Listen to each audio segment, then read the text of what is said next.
Okay. How did your paths first cross with Bob Dole? Let's see, in 1971, I was working, I was in my 16th month of working for a Senate Select Committee on Equal Educational Opportunity, which was created to last 9 months. And it was getting tiresome. They weren't even close to doing a report. I don't think a report actually ever got written. But I started looking around for other things with the help of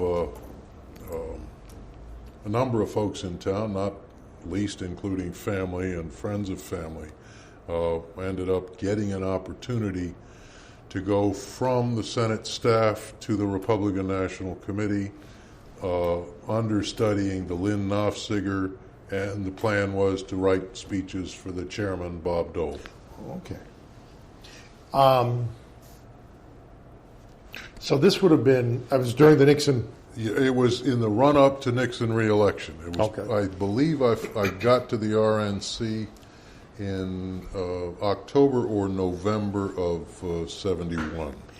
And what was the relationship between the RNC and the President's Re-election Committee at that point? It was all captured in a story Dole used to tell on the stump. He'd say, I'd call the White House, I'd tell them I want to see the President. They'd call back later and say, you want to see the President? He'd say, yes. And they'd say, tune in to Channel 9 at 9 o'clock tonight. It was a subservient relationship. It was an interesting time because in addition to writing his speeches, I functioned as a press secretary. And not only was the RNC, as it, I suppose, ought to be when the president is of the same party and therefore the head of the party, not only was the RNC subservient to the president, but half of the Republican establishment, if not all of it in town, was. My recollection, it was a long time ago, but I recall that we had press release paper for any one of a number of Republican senators. The White House would call of a given afternoon, and once we'd put out the release, we'd call the senator's office and tell him what he'd said. And I'm not talking just about Senator Dole there. So it was, the RNC was clearly subservient to the White House, but it was a time when the White House had an awful lot of clout and wasn't shy about exercising. It's interesting because I know in talking with President Ford, who I became very close to in his later years, he found it beyond frustrating. I think he said Haldeman and Ehrlichman came up to the Hill once, and Ehrlichman did not help their cause by falling asleep in the course of the meeting. Yeah. And there was a sense of condescension. Is that too No, strong a word? I think that's exactly right. Now, I wasn't that closely involved in the business. I wasn't involved at all in the business of congressional relations. We were involved in the business of the business that actually brought Dole the chairmanship in the first place. He began much more one-dimensionally positively and vocally defending the president on the floor of the Senate than did the then Senate leader, Hugh Scott from Pennsylvania. That got the attention of the White House. I believe it's the single reason why this junior and freshman senator from Kansas became the Republican national chairman. So I wasn't involved in the business of congressional relations so much as I was involved in the business of advocacy of the president and the White House in the run-up to a re-election campaign. Why? I understand on first thought, why Dole, as a freshman member of the Senate, would want that job. On second thought, why would he want that job? Well, I mean, by the time I had any association with him, he'd already gotten it. So I can only speculate, and I think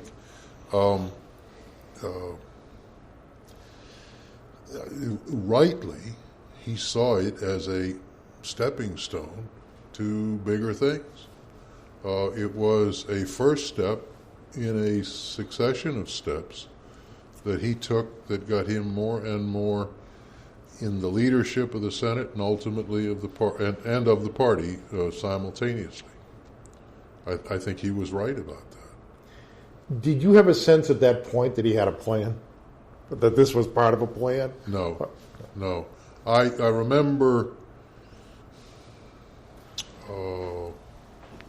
after I think I'd left him, I worked with him at the RNC and then subsequently for a while in his Senate office, and I think it was after I'd left that association altogether that I raised with him the suggestion that I think he ought to go for senatorial committee chair. Well, he never did that, but maybe by then he had a crystallized plan that would get him to Senate leadership itself. I don't know. If he had a plan, he never shared it with me. It wasn't clear to me that he was a planner in that way anyway. I think that quite the contrary. He was he was in the moment more than that's not fair. It's not precise, but much more that than that he had a distant horizon with his eye on it. Yeah, he's an improviser. Yeah, yeah. There's the famous story, campaign I wasn't involved in, where I don't think you wrote the book. Somebody wrote the book in which they're flying to a campaign stop in '96, I think, and he looks down. It's night. He sees the lights. He says, "Let's try there." It was no advance. It was completely spontaneous. That's the way he ran things. So I think it's the way he ran his life. Which, in some ways, could give you pause, couldn't it? Sure. I mean, except for the fact that in many respects it worked for him. How so? The career is remarkable.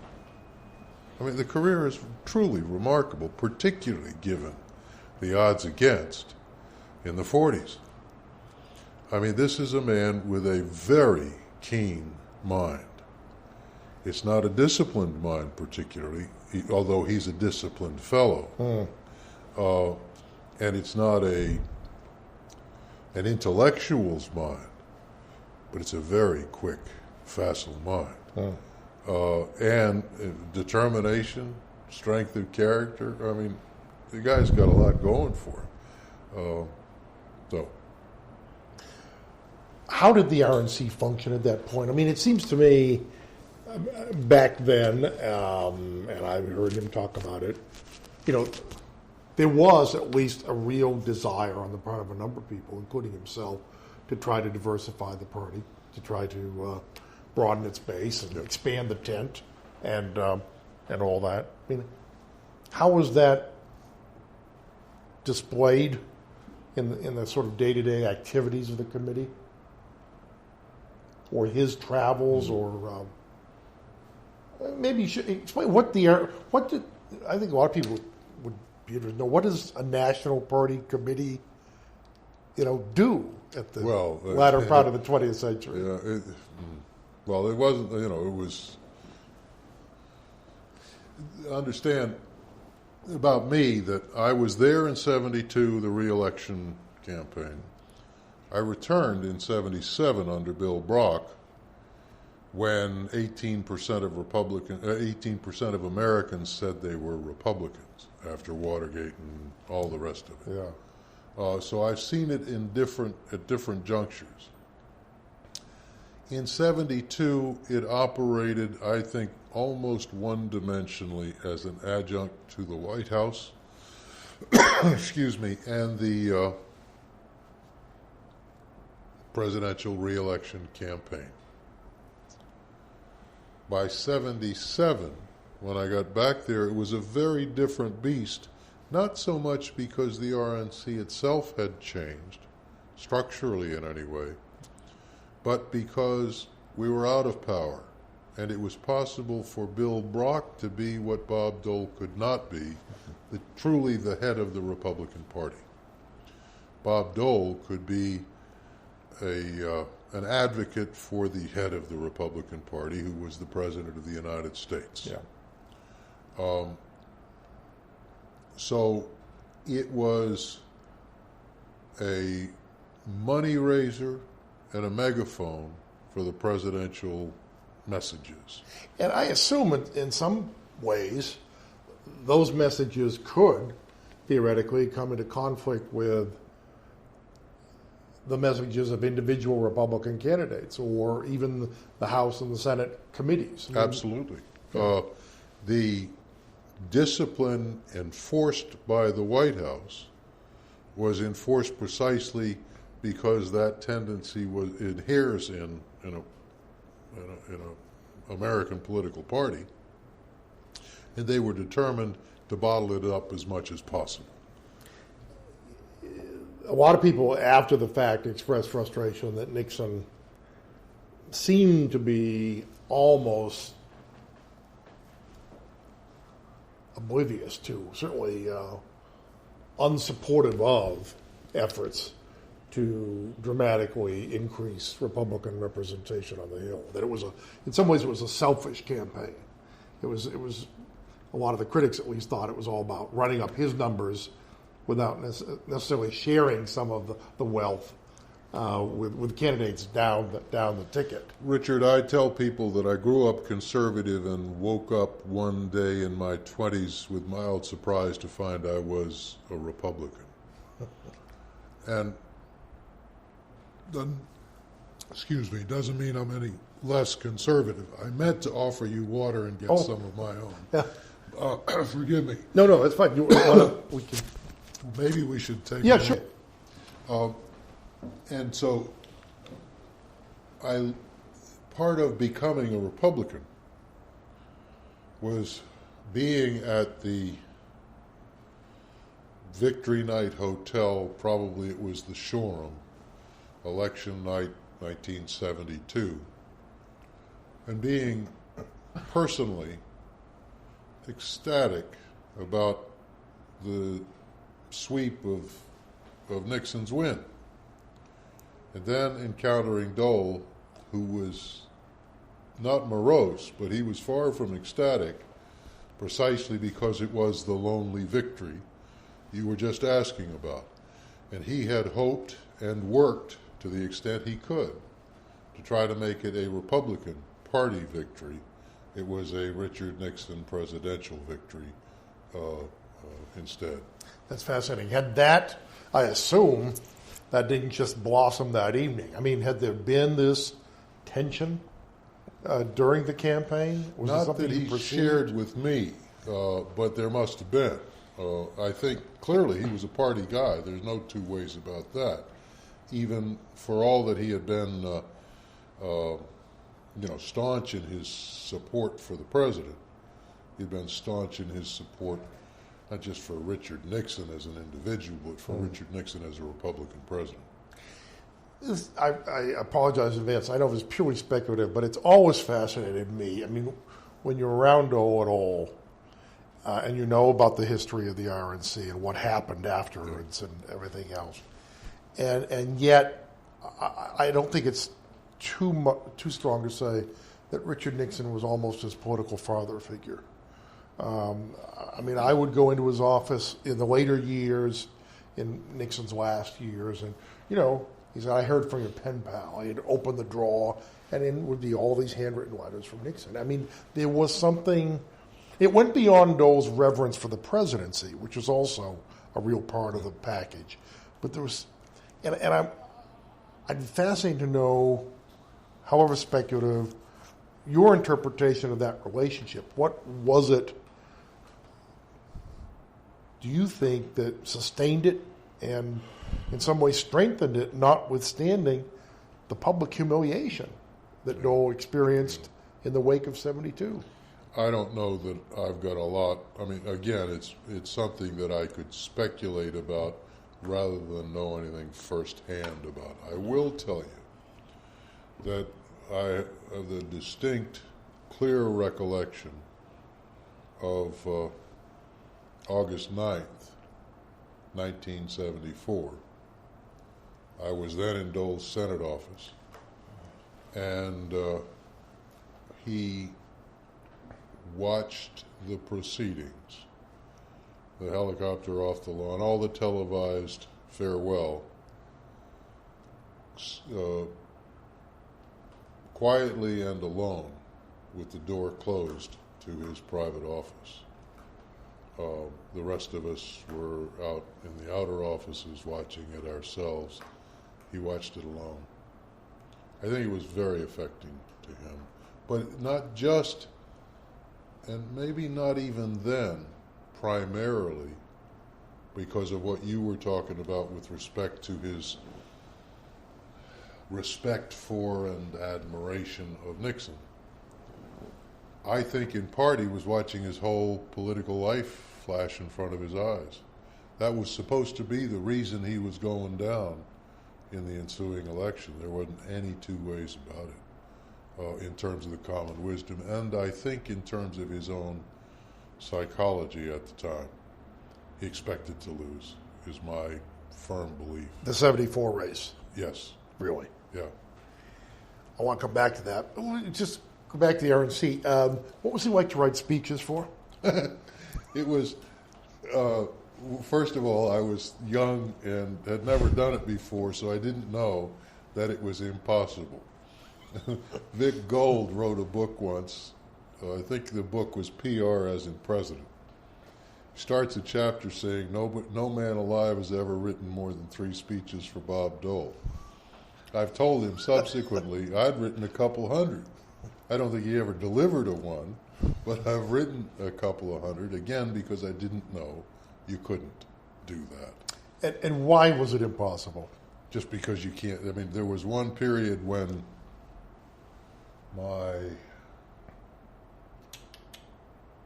3rd child was due, and I told my wife to please wait because I had 16 speeches to write in 14 days. That's impossible. You can't do that, but I didn't know you couldn't do it. The thing that was the good thing about it was that it was a relationship over the phone, which is a very different relationship than I subsequently had in his Senate office. And it was an easier relationship that way. So what was it like to write speeches for him? First, it was something that for me at the age of 25 was really a kick. I mean, I was very proud of myself and full of myself for doing it. And notwithstanding that he didn't deliver many of them, it was something I was very proud of. And it was something that was very different from working in his directly for him in his office. Is it a flaw? One of the stock criticisms, particularly at the national level, the presidential level, certainly, was his communications skills, probably exacerbated by Senate speak. I mean, this kind of inside the beltway committee jargon that he could fall into. Did he think he had a problem when it came to communicating, or no? Actually, see, when I refer to him not delivering the speeches I wrote, what he gave instead was a pretty stock speech he had developed, for all I know, completely on his own.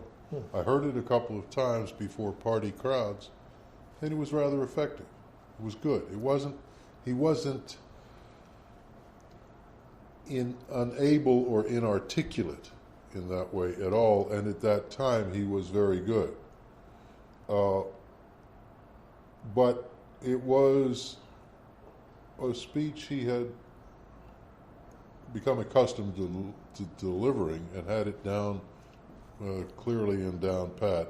The utility of what I'd write for him is sometimes the news hook, if there was one in what I'd written, he would read, and that would be what would come out of my work. The rest of it, it would be woven into his stock speech, and it was very good. It was quite effective. He was thought to be, at the time, quite an effective communicator. He wasn't during his presidential campaign, and I don't know that he knew he had a problem, but he had a problem. I remember. And they told him to repeat, and he'd get out and he'd say, repeat, repeat, repeat. I mean, he didn't even get what they were trying to tell him. Was it he didn't get it, or he was almost mocking? I mean, there's always been this sardonic quality about Dole. Oh, really? And, well, no, but I mean, you always had this, I always had this sense, as someone who's written a few speeches for him, that in a sense it's a fatal flaw. His sense of the ridiculous often trumped the kind of discipline of doing ridiculous things that you have to do to succeed. Yeah. Well, that you're absolutely right about that. But I don't know. I never thought that explained some of the things he did on the stump. I mean, sure. The diversion of the plane to the lights down there may be a way of saying, isn't this an absurd exercise? But he was serious about wanting to be president of the United States, and for a while I think he thought he had a chance. And that, of course, is the great question. He is, as you said, in many ways an extraordinarily disciplined person. I mean, he wouldn't be where he is, obviously. Wouldn't be alive, probably, if he was. And yet, when it came to doing what you have to do to get to his life, if not lifelong, then certainly,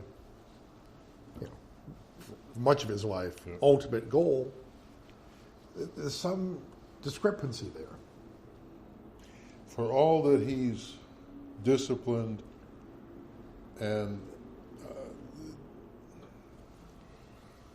intellectually very, very, I don't want to call him brilliant because that connotes something different, but I don't mean that he's not. No, I think I know what you mean. The mind is it's lightning fast, and he's often 4 or 5 steps ahead of you. But but even with that ability to think ahead, he's not strategic. And so he didn't know. I think it didn't come naturally to him to have a strategy for winning the presidency. He had, I mean, we've talked about it already. The way he lived his life was almost serendipity.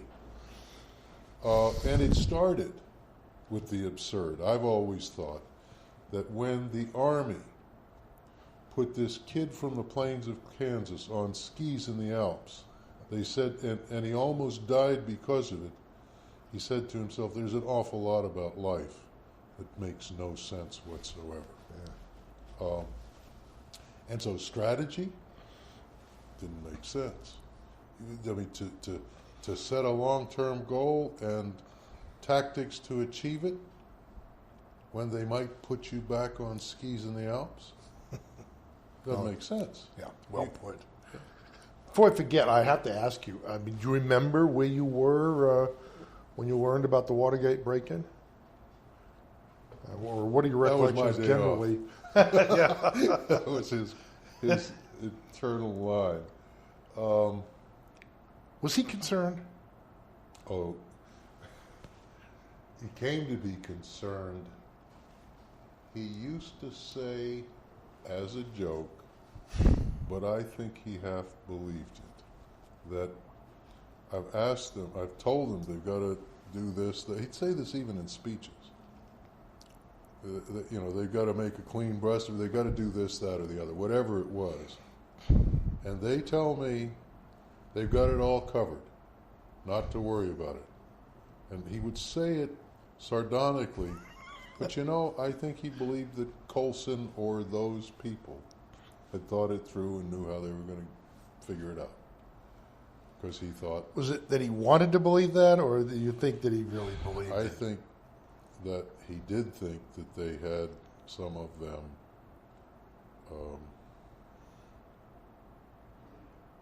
special talents. Yes. Well, yeah.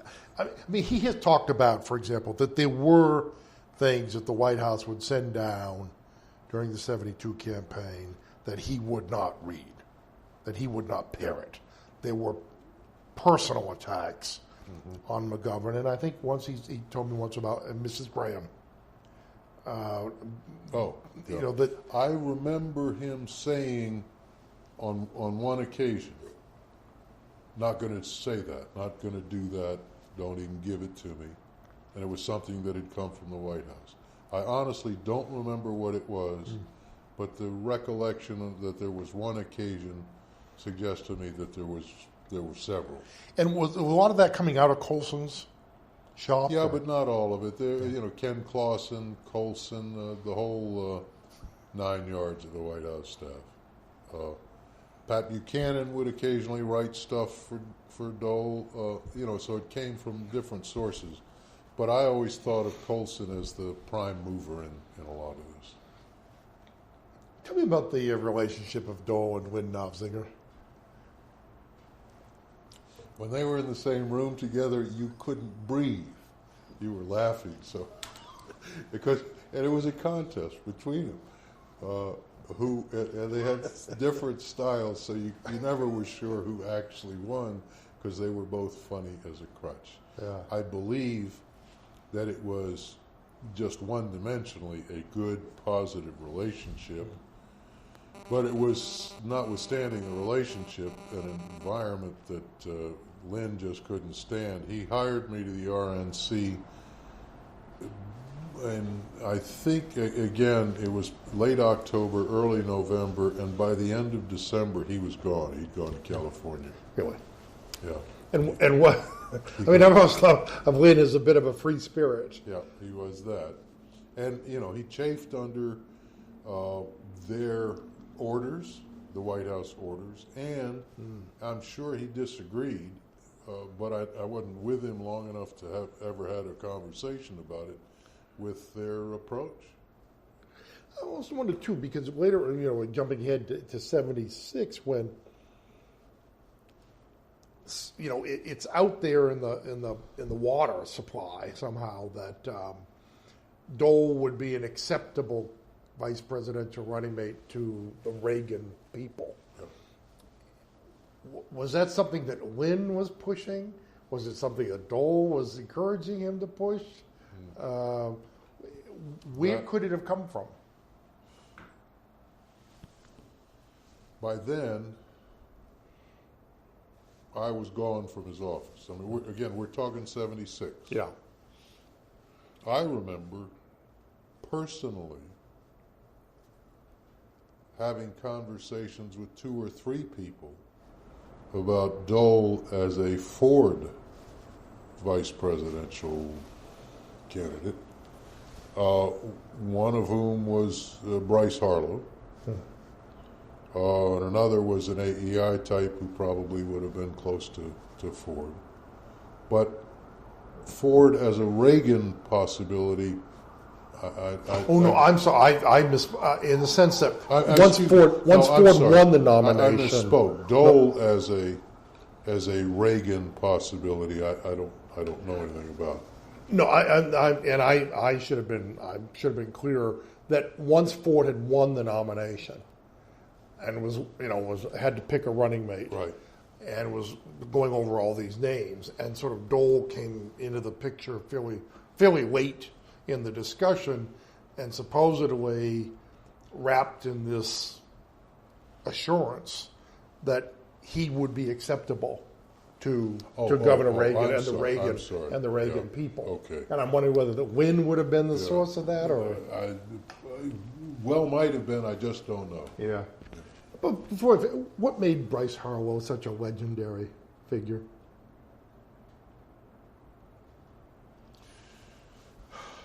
A lot of things. And Dole had enormous respect for him, didn't he? Yeah. I think the world of Bryce. I'm one of the couple of thousand people in this town who says who counts himself as sort of protege of Bryce Harlow's. So I don't mean to denigrate it when I say one of the things was longevity. Yeah. He was around for a very long time, and as I tell people, because I used to give what I call my Bryce Harlow speech, when he wasn't, he was the wash rep for Procter and Gamble, except when he was when he was on the staff of Republican presidents from Eisenhower to Ford. And he had integrity. That's why there is a Bryce Harlow Foundation. I mean, you don't create those things for people who are schmucks. And he was articulate. And that made a big difference, I think. He was, for a lot of people, the articulate voice of the business community. So a lot of reasons. So now the transition from the RNC to the Senate staff, was that immediate? Was there an interim between? Or? He got bushwhacked, remember, in I guess it was January after. And were you around then when that happened? Yes, he called me. I was still at the RNC, and he called me and told me he'd been bushwhacked. The afternoon when he got back from Camp David, as I recall it. And was he angry? And or surprised? He was dull. I might X this for the transcript, but probably not. I remember he called, said he'd been bushwhacked. And that suggests that he wasn't just blaming Richard Nixon. That's right. But had a nice. He went on and told me, rehearsed basically, I think, why Bush was a good fellow and all of that. He said a lot of positive things about Bush and explained the president had a lot of positive things to say about Bush. And I listened politely. What else are you going to do? And not knowing what to say. And before he hung up, he said, "Mike, I have a question." I said, "Yes, Senator?" He said, "What's a dilettante?" This in the context of his reporting his conversation with the president. I never forgot that. That's a great story on many levels. It may come out of the transcript. Well, no, it's just but it's a great and I always wondered. I mean, it's remarkable. I know it's much later on, but it's remarkable the loyalty that developed during the Bush presidency, the absolute, total loyalty. And I suspect maybe you surprised some of the Bush people having gone through 88. The first, H.W. Later on, given that long history, and the rivalry that I sense is cultural as much as anything else. I mean, and I wonder if that's something he identified with Nixon, this hard scrabble, background. Things didn't come easy. I almost thought there was a streak of the populist in Dole. Yep. A real identification with the little guy, and a corresponding, mostly well-concealed resentment of people who had an easy time of it. Absolutely. But in terms of the relationship, the one thing he had that was common to the relationship with Nixon and the first Bush is a war that they went through together. The last real debate I've seen in this Senate, this Senate anymore, was in the run-up to the first Gulf War, where you had people like Dole and Inouye who knew exactly what was at stake and knew exactly what they were talking about, weighing the consequential decision about going to war or not. And I think that bonded those guys. I mean, greatest generation or not, and it was no slouch of a generation. It's one of the things that bonded them together, I think. Well, and it's like, I mean, people find it hard to understand the real special bond he had with Phil Hurt, and even George McGovern. Yeah. Yes, absolutely. And Dan Inouye. Yes, I mean, they recuperated together. It's a remarkable thing. it is. So now, how did you come to be on the personal staff? Well, he called, as I said, he called the day he was bushwhacked, and I don't think it was in that conversation, but it was soon thereafter that I don't remember whether he broached it directly or had somebody broach it with me or whatever. It took, in any event, the possibility was raised. It took a couple of months, at least, to work it out, that sufficient that I did go over to his Senate office, was executive assistant there. Now, that's different from administrative? That's correct. And how did it differ? Well, my expectation was that it would evolve to administrative assistant, though Bill Katz, who had been there for a long time, would be there for a long time. And it never worked out as well for me with him, the senator, when I was there, as it had working for him over the phone. You're not the first person to have that experience. Yeah, well, why do you think that? One of my successors lasted 3 days. I mean, David Chu didn't stay. Why do you think that is? I don't know that I used to use the Groucho Marx joke that anybody who'd be willing to work for him can't be any good, I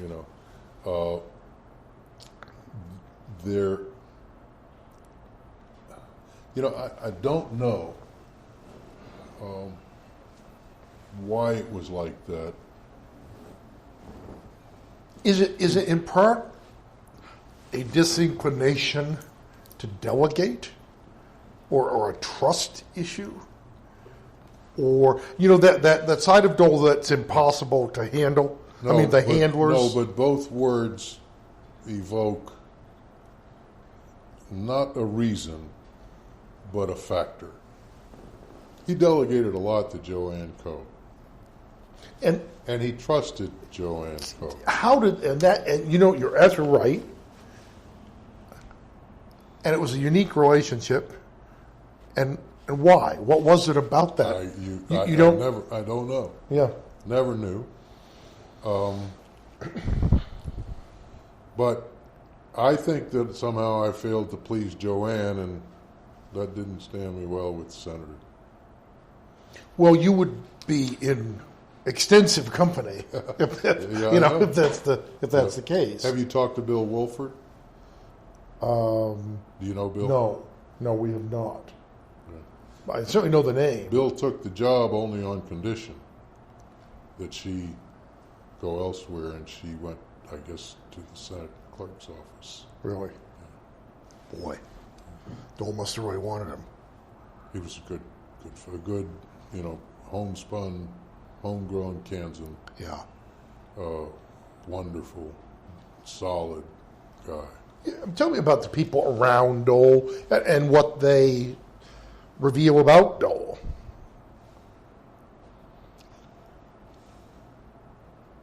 A lot of the people that I knew from Kansas, and it's a long time ago. Bear with me, but they were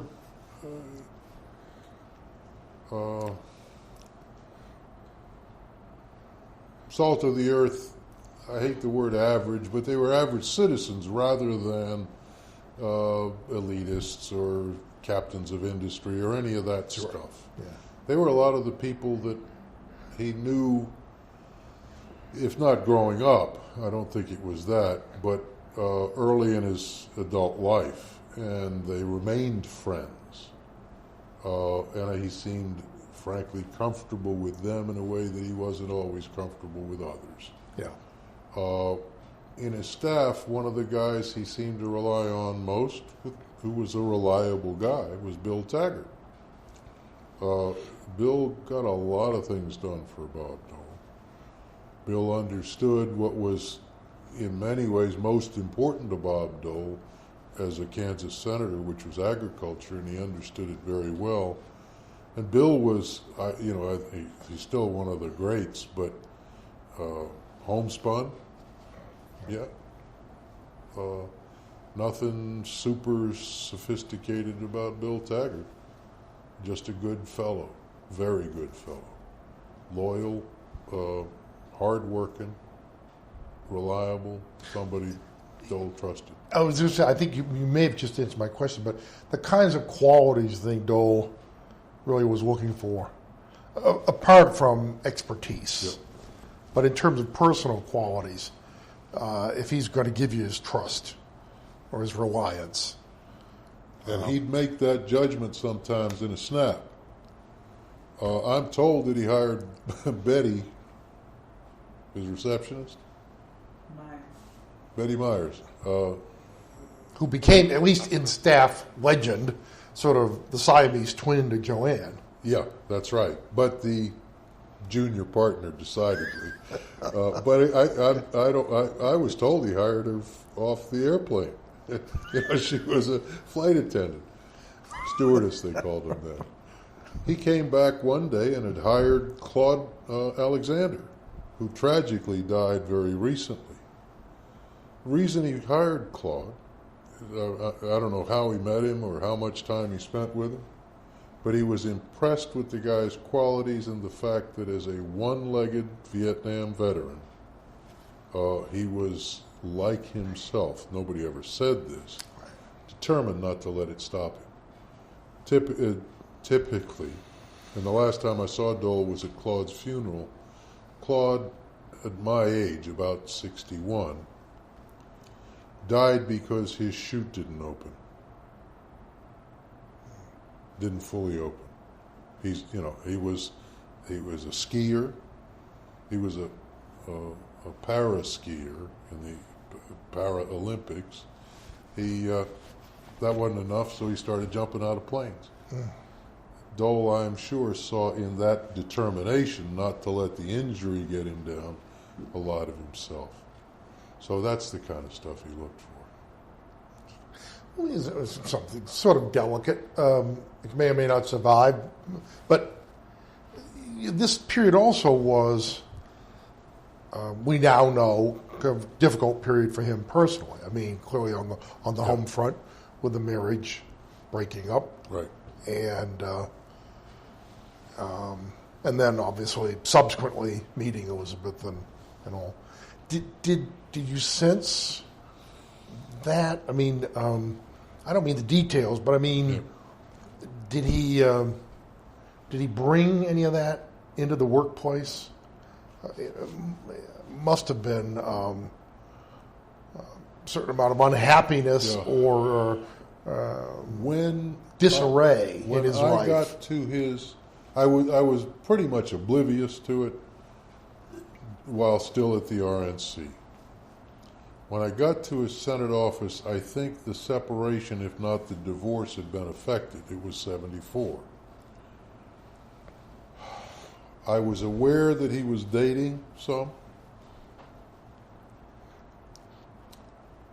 and then got to be a frequent phone chatter with Elizabeth in the run-up to the re-election in 74, because she would call me periodically very worried about his prospects, looking for reassurance. Really?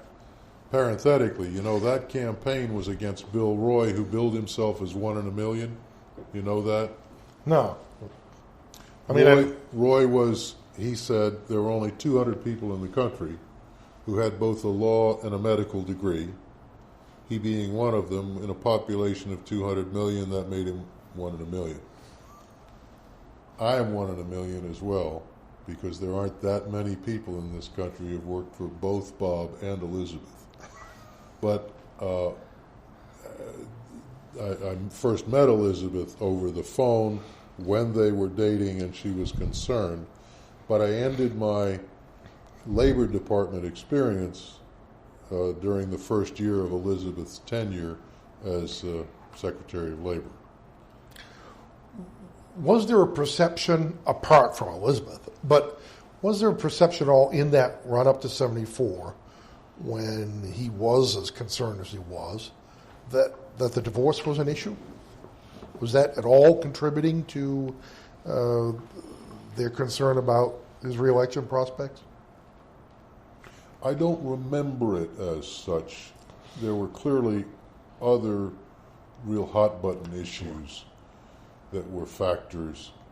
Maybe in Kansas the divorce was an issue, but I just don't remember. Right. Yeah. It's interesting. You said he thought, at least at one point, that he was going to lose. Yeah. How did he say it? I mean, how did you sense it? No, but he was spending an awful lot of time making sure that he didn't miss votes, so that he could tell the people of Kansas that he was representing them well, even in the heat of the campaign. That struck some of us as a death wish. I mean, he's the best personal campaigner any of us had ever met, and he wasn't using it. Tell future generations, who've never experienced it or seen it, what made him such a good campaigner? Again, that mind. Forget about Kansas. If he'd run into constituents on the steps of the Capitol, he would say without a hesitation, "Hello, Bill. Hello, Jeanette. How are the kids? And what's life like in Effingham, or wherever they were from?" Just a photographic memory. And so, if he'd met people once, he knew them for life. That's an extraordinary gift. I don't know where it comes from. It's amazing. And by the way, did he also remember slights? Did he remember? Did he also remember slights?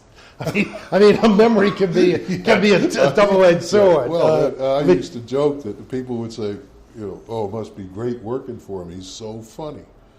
I'd say, "Yeah, but he uses the humor as a weapon if you work for him," and he does. So he just was fantastic. I think that, though, that as we got further into 74, and particularly that summer, he just didn't see a way that he could win.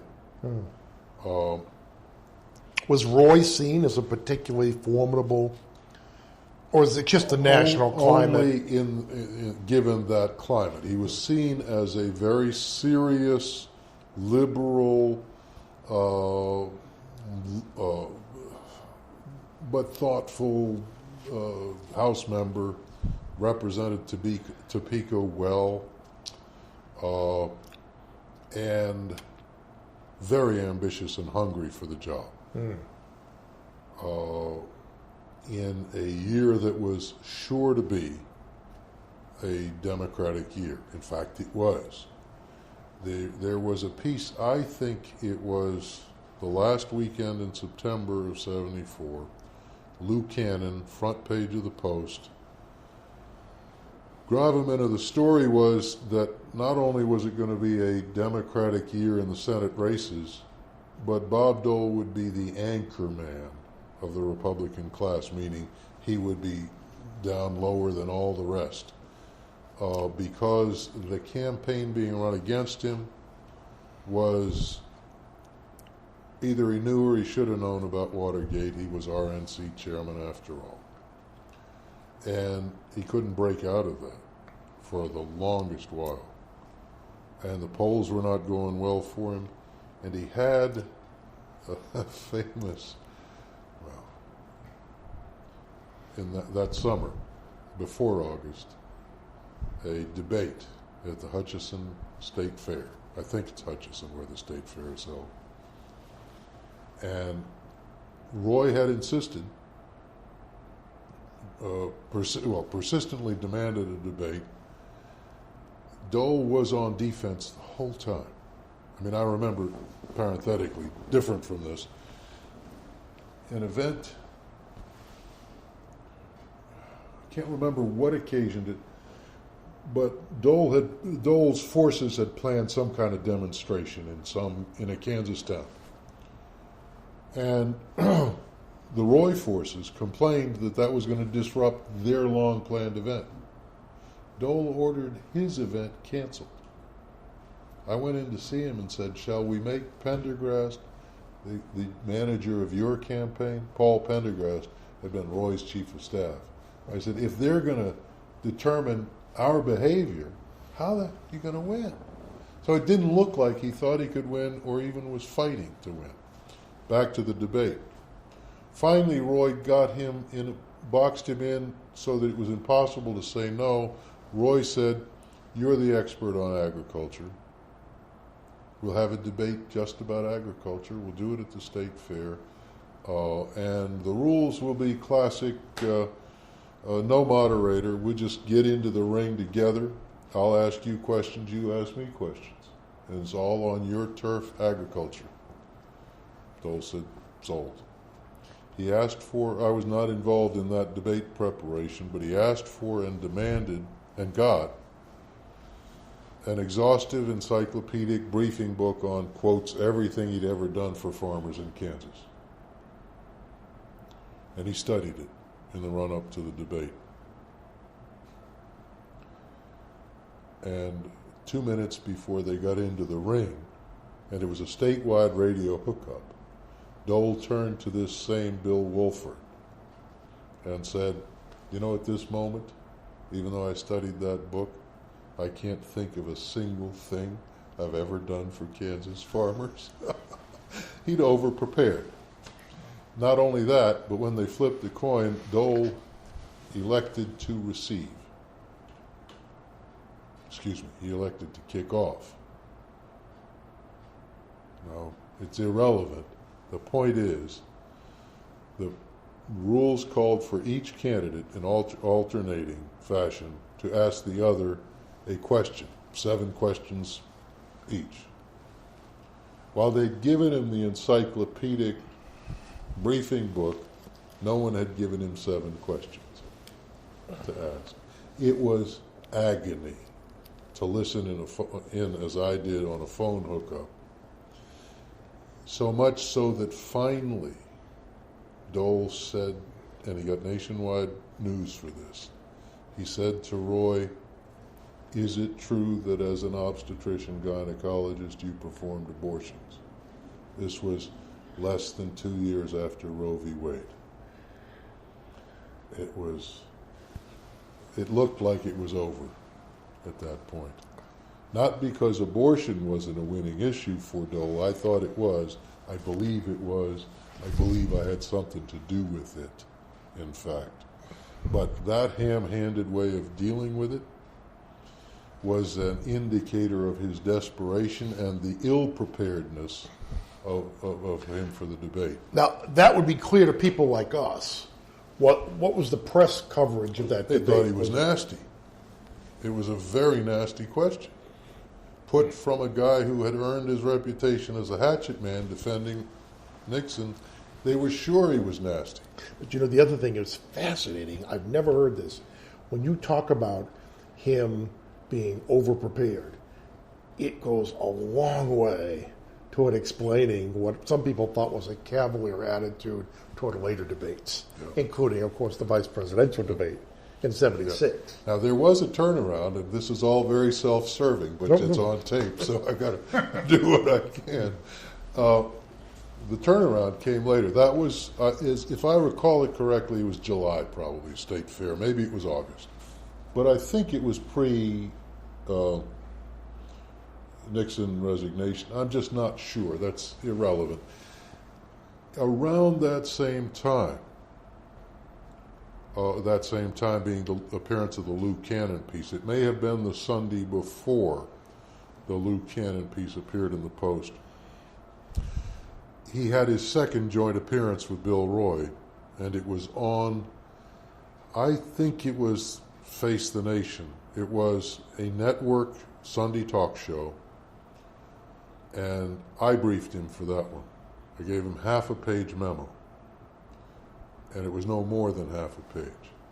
And almost in its entirety, it said, this show is 30 minutes long. After commercials, it's 26 and a half minutes. There are 3 people asking questions and 2 of you answering. That means maybe you get to talk for 7 minutes. Maybe you get to talk for 7 minutes. That's enough time to make the following 3 points. You're being smeared over Watergate. Your opponent is smearing you with Watergate, and you resent being smeared with Watergate. First question, as I recall it, probably came from Bill Plant. I don't remember. It was, Senator Dole, your opponent says you either knew or you should have known, and that you are trying to buy the election with big contributions from outside the state of Kansas and because of all the connections you made as Republican National Chair. How can you justify accepting so much money from outside the state? And Dole's answer was, it takes a lot of money to fight a smear. And he was off to the races after that. I remember standing outside the studio at M Street after that appearance, and he said what I had not heard him say up till then, which is, I'm going to the airport. I'm going out to Kansas. And I think he left that day and turned the thing around. The Lou Cannon story said the polls showed him 12 points down, and I said, Lou, our internals are worse than that. And that was with a month to go. And the ad, the famous commercial. Mudslinger? What was the origin of that?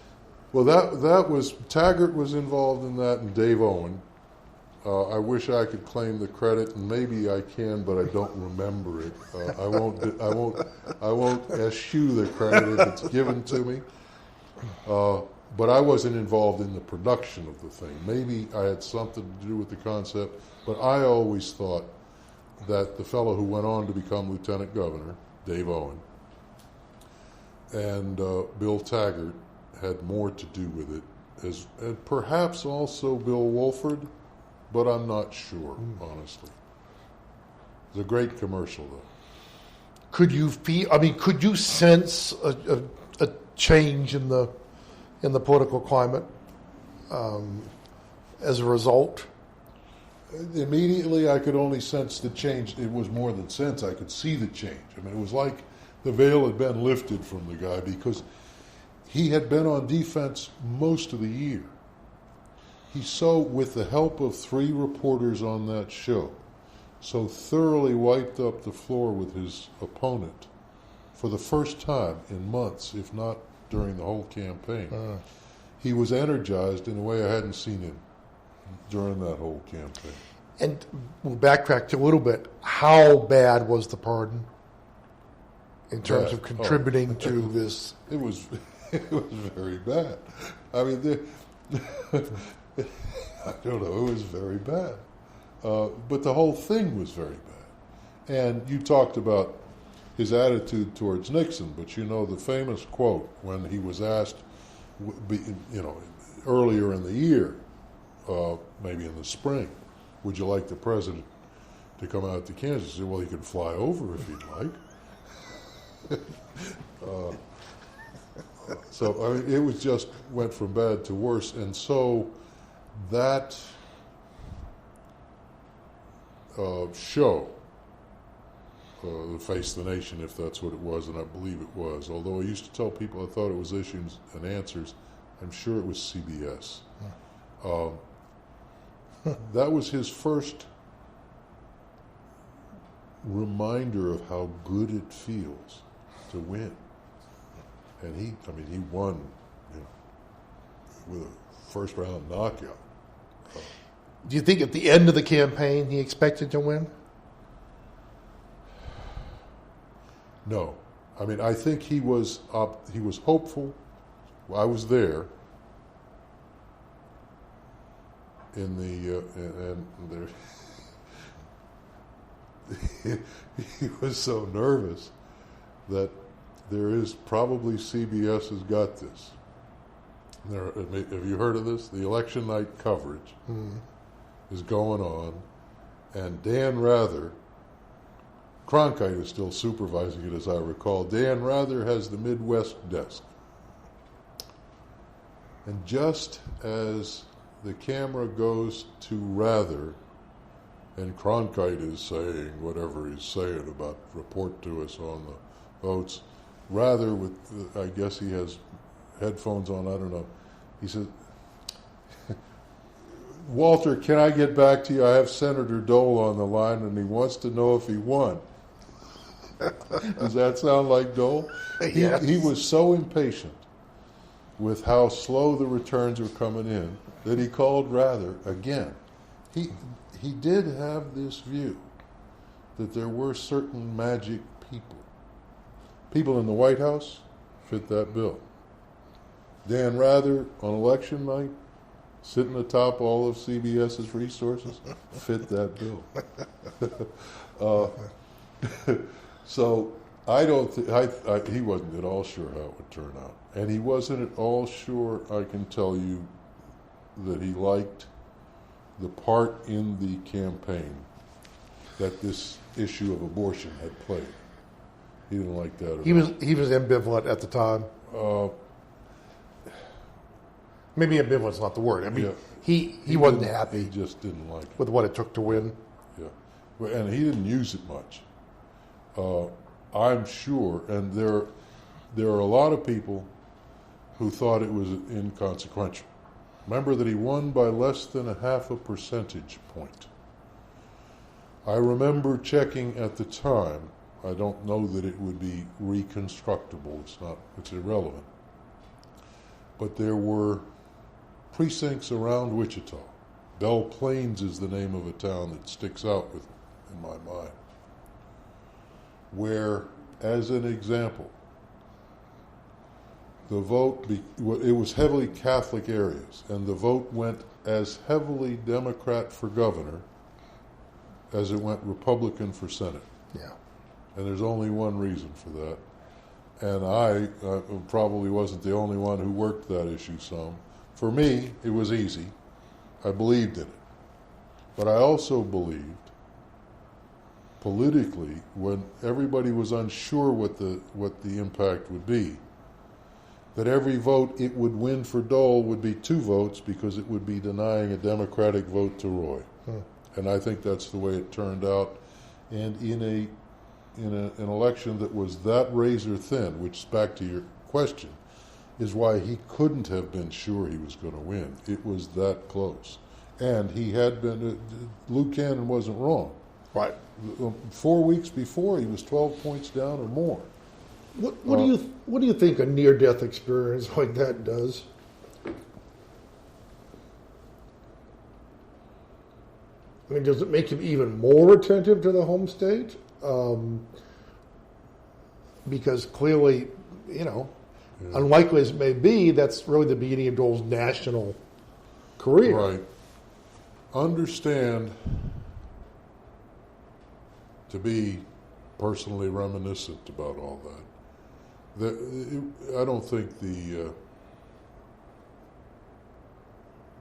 fact that abortion was a factor in his campaign issue, and he knew that I was responsible for that, is the only reason. But it was a reason that post-election, I wasn't going to stay very much longer, and he didn't really want me to. So I don't know that I'm well equipped to answer that question. What were your relations with him in the immediate aftermath and over the years? Over the years, it's not been close, but I had occasion to ask for his help just recently when I needed it. and he freely provided it. When I saw him on, the other day at Claude's funeral, it was very cordial, both him and Elizabeth. So it's not like there's an estrangement there, but for all that I was a lobbyist a lot of the period before I got here, I didn't spend a lot of time with him. Do you think he's mellowed? Or there is this notion, and a lot of people, of course, like to attribute it to Elizabeth. That was that was the theory during the 80s. There's this new Bob Dole, right. And it's because, Elizabeth. Yep. And, my own theory, which is that he taught her most of what she knows about politics. Yeah, that's clear. I mean, she has the degrees and he has the street smarts. Yeah. So it's a very good team in a lot of ways, but that his impact on her was at least as great as her impact on him. I have no doubt, but I also think, having worked for both of them, that it is extraordinary to me the degree to which neither one of them has much of a life besides each other and their jobs. It's extraordinary to me, the degree to which that's true. I mean, my story about Elizabeth, just briefly, is my office, I had the Office of Policy, produced more paper in the first 4 months she was there than I had in the previous 4 years. That's how long I was in that office, because she demanded so much briefing material. And one day someone came into my office and said they just called, they're with the secretary in Seattle. She's getting on the plane in the morning and she needs some briefing materials for the trip. I said, briefing materials on what? I said, they didn't say. They just want some briefing materials. I said, well, would you tell them to tell her that I said when she gets to the airport, she should go into the bookstore, buy a copy of Lonesome Dove, and read that on the plane. That's a wonderful story. She's a good lady. Yeah, but it's funny. Unlike him, for her, there's no such thing as being overprepared. But that's because, there's a very different history there. She was, like a lot of accomplished women, particularly Republican women, the first ever to do whatever it was she did. Yeah. And she's always been looking over her shoulder, knowing that real good just wasn't good enough, and holding herself to an impossibly high standard. So she's driven in a way like he is, with the same intensity, but I think for different reasons. One interesting insight into him that I got, which crystallized a lot of things for me, was I think it was the Kansas City Star. Back when they were still running, a lot of papers were, their own Sunday supplement. They did a very long piece on Dole. Did you ever see it? I don't recall it. Would have been, I think, in 74. Okay. But I'm not positive of that. Maybe it was when he was vice presidential candidate. In any event, tells a story that as a young boy, before war, he's still at home, and his father tells him before he goes to sleep, when he wakes up in the morning, he needs to go get milk at the store. I don't know what it was exactly. For some reason, or maybe his father set the alarm. I don't know exactly why, but for some reason, the alarm went off about 2 o'clock in the morning. He got up, dutifully went to the store, and waited for it to open, assuming that his father must have known what he was doing and had a reason to do it the way he did it. That was back before life got absurd. Yeah. I've always thought, it's perfectly understandable why people dwell on the war years. Yeah. I've always thought that living in the Dust Bowl in the midst of the Depression had to have been at least as formative an experience as anything else. Well, finally, what were his strengths? and weaknesses. Well, we don't have enough time to go through them all, on either side of the ledger. Yeah. The strengths, we touched on some. I mean, the mind is extraordinary. Is it a curious mind? It's not what I would call intellectually curious, if that's what you mean. Yeah. No. Yeah. A lot of times, that's the point of the story about getting up at 2 o'clock, and I may not understand it, but he said it. He's authority. Yeah. He's my dad. Another great strength is the evident, is the obvious in the humor. I never forgot one time, the Washington Post, when I was in his Senate office, had on the front page a report of some outrage or another. I don't remember what it was. Dole came in that morning and demanded of us the immediate production of an amendment to fix the outrage. This is the way they legislate up there. He's not alone. It took a little while to craft the amendment. My recollection is John Smith. I don't know if you talked to John. No. He was a legislative assistant back then. Very good fellow. I don't know where he is, back in Kansas, I think. Any event. Demanded the thing, kept bugging us, where is it, where is it, where is it? It was never soon enough. Finally, John Smith, says, well, here, let me, and he grabs it out of his hand and heads over to the floor. And an hour later, he comes back as crestfallen as Dole ever gets, because somebody had beaten him to the floor with the amendment to fix the outrage on the front page of the Post. But Dole was still Dole. He said, just goes to show you, second demagogue doesn't stand a chance in this town.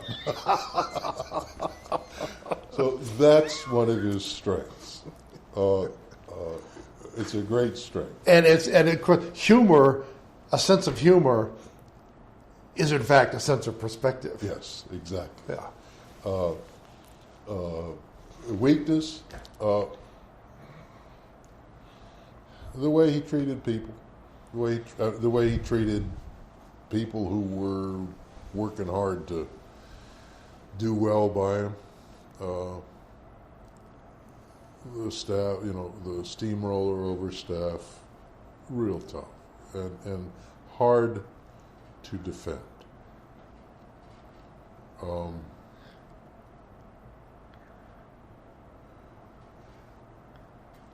Biggest strength, in my view, without getting too sappy about it all, is that he believed in this stuff. He really deeply believes in the country, in the system, in the good he could do as a United States Senator for the country, for the party, for Kansas and the people therein. That all meant and means, I think, an enormous amount to him. And it's why, they should name a building after him, they should do all kinds of things. My relationship with him was uneven at best. I went from being, the distant potential savior to being a staffer he could stab. But it never blinded me to that powerful truth about him. I mean, I wish we had more of them, and I wish that the capability he had. I mean, I learned a lot when I realized not McGovern so much as Humphrey. How good his relationship with Hubert Humphrey, whom I'd always demonized as a kid. This quotes ultra-liberal prayer, I learned a lot from the fact that this partisan hatchety guy respected and worked with and learned from Hubert Humphrey. Learned a lot from all of that. I'll bore you with one thing that finds its way into some of those things I write from time to time, because it's a reminiscence about that time. I have what I call the rule of disagreement, which is that it can be a sign of respect, because I can't know whether I disagree with you, or for that matter, whether I agree, unless I first listen carefully to what you have to say, instead of assuming that I know what you think because I think I know where you're coming from. Well, the seeds of that rule were born in an issues and answers green room setting when Bob Dole was the chair of the Republican National Committee and Larry O'Brien was the chair of the Democratic National Committee. And we had, for the previous months, put out, it seemed to me, a weekly press release accusing Larry O'Brien of every sin, mortal and venial, you could think of.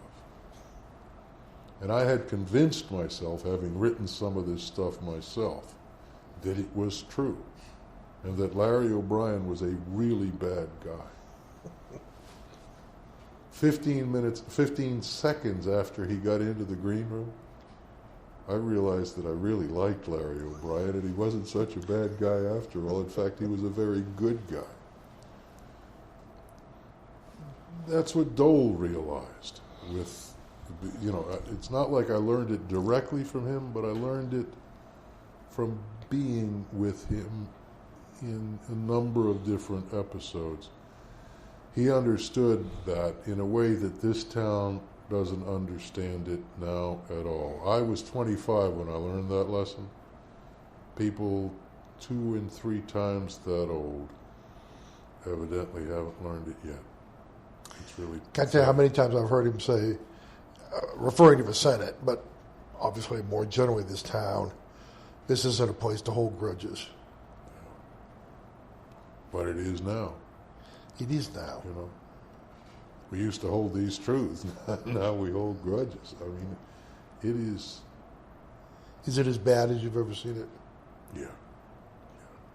And I sometimes will say when I'm going on this way with folks my age, is it just because we're getting on in years and we remember some imagined golden age? Yeah. We're pretty sure it's not just that. It really is different. It's meaner. It's awful. We have, talk radio is a part of an industry that is called political. It's not the politics I think of, but which is dedicated to making the American people mirror their politics when it ought to be just the other way around. And if there's good news in these days, it's that the American people are only divided, in my view, evenly. Their politics and politicians are divided deeply. And talk radio and certain politicians are dedicated to making sure that they deepen the divisions among people to match the political divisions. It almost comes down, the last thing, I remember one of the early conversations, I think it was with George Mitchell, where I was talking about why it's so difficult for successful legislators, and I include him in that, but obviously Bob Dole, to become president. And there's a whole lot of reasons. But I remember saying, here in this atmosphere, in this place, you see a difference. You try to narrow it. On the campaign trail, you see a difference. You exploit it, and you get rewarded. Yep. In each environment for quote succeeding. It's for Republicans, and it's not, I mean, this is a bipartisan problem, but Republicans, I tell them, got so fond of wedge issues, they use them on each other. Yeah. You know? Yeah. It's an irresistible impulse now to divide. And that's the surface appeal of the Obama message. Absolutely. He's, if only I could convince myself, one, that he understood it, and two, that he meant it. Which, in effect, I mean, he's very shrewd. It's a very shrewd message. Yep. He is the outsider, in effect, tapping anger, but he's not an angry candidate. He's a unifying candidate. Yep. It's a remarkable combination of, and it maybe only works because Hillary Clinton because George Bush is in the White House and Hillary Clinton is the un-Obama. Yep. It's, but it's, I don't know, did you see the piece that this woman Susan Dunn wrote Monday in the Post? No. She... that's, I think, is that name James McGregor Burns? Yeah. She's written Secrets of the Founders, something right. like that, I don't know. Yeah. Interesting piece. It's one of the things I indulged myself about, saying that Obama's unity pitch is just flat out wrong, because she says that the essence of democracy is nonviolent political competition. Well, I in my imaginings, I've opposed what she wrote to what Chesterton wrote. I'm a fan of Chesterton, and he said the first principle of democracy is that the essential things in people are the things they hold in common, not the things they hold separately. So, but so it's common or conflict. But isn't totally how you wage that conflict that defines your democracy? That's exactly.